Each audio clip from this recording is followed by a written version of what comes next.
Hello everyone and welcome back to Basic Concepts of Math.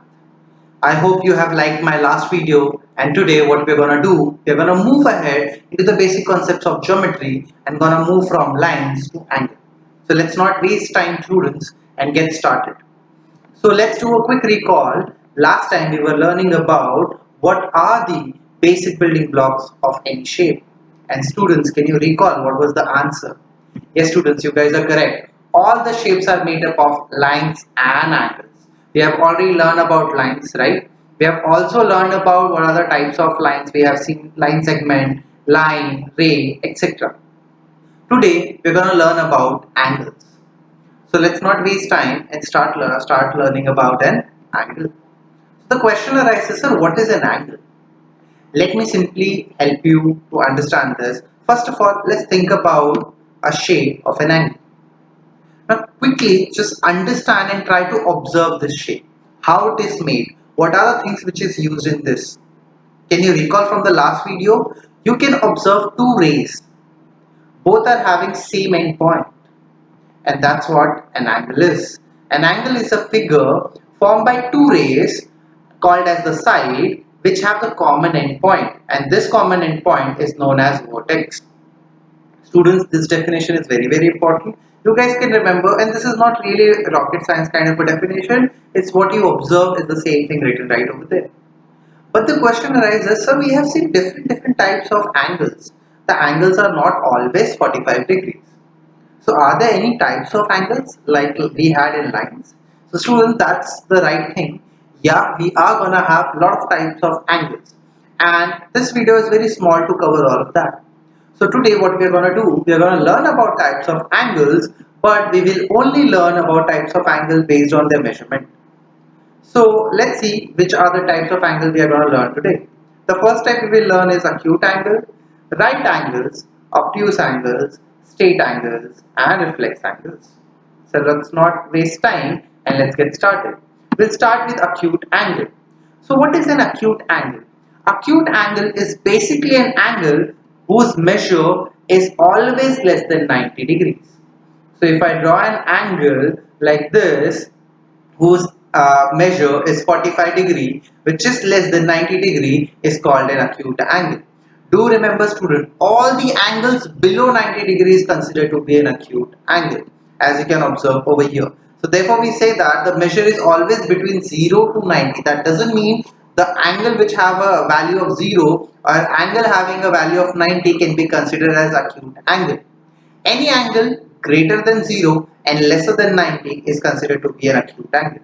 Now the question arises, so always we can't draw this. There are a lot of things which we have to do. So how do we represent? You can represent an angle by reading them from one side to another, like PQR or RQP. And also you have to use an angle symbol to denote that you are writing about an angle. So this is how we write an angle.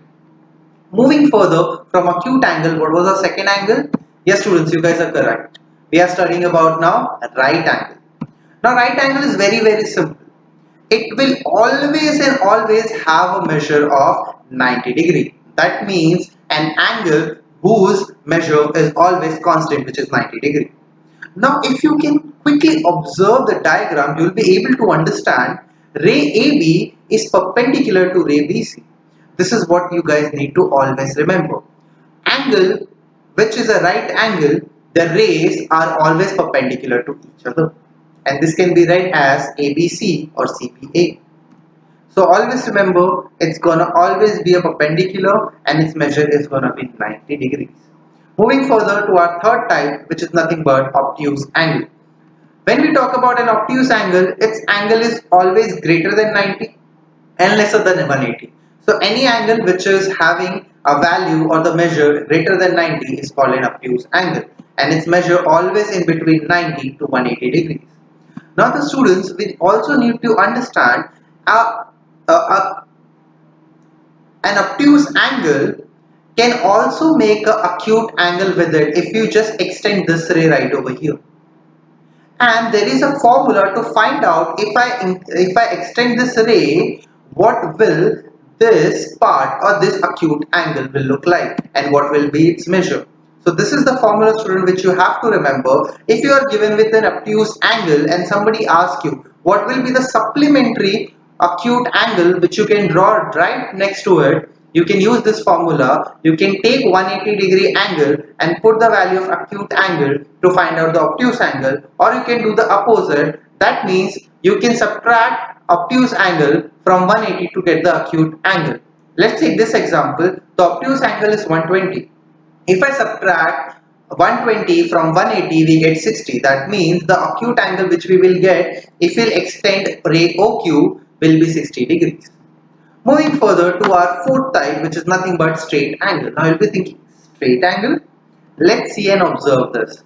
A straight angle look like a straight line because its measure always remain 180. Student, do remember its measure cannot be more than 180 or less than 180.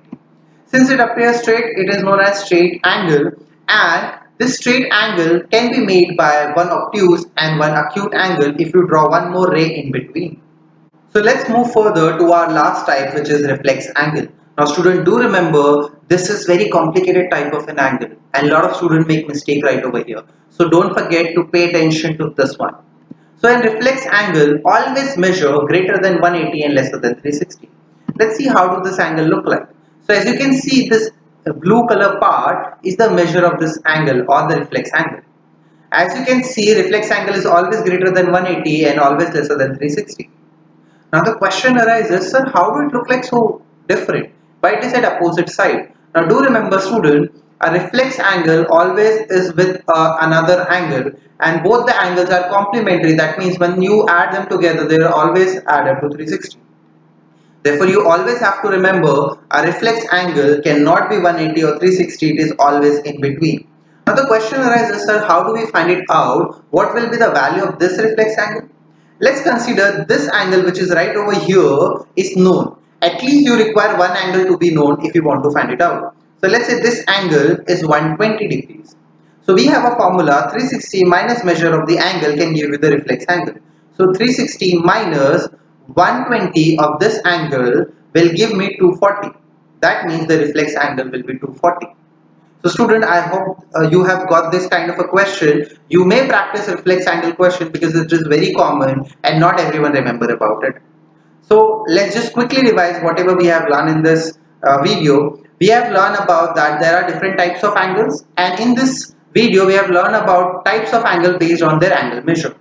So we have learned about acute angle, which is always greater than 0 and lesser than 90. We have learned about right angle, which is always 90 degree and the rays are perpendicular.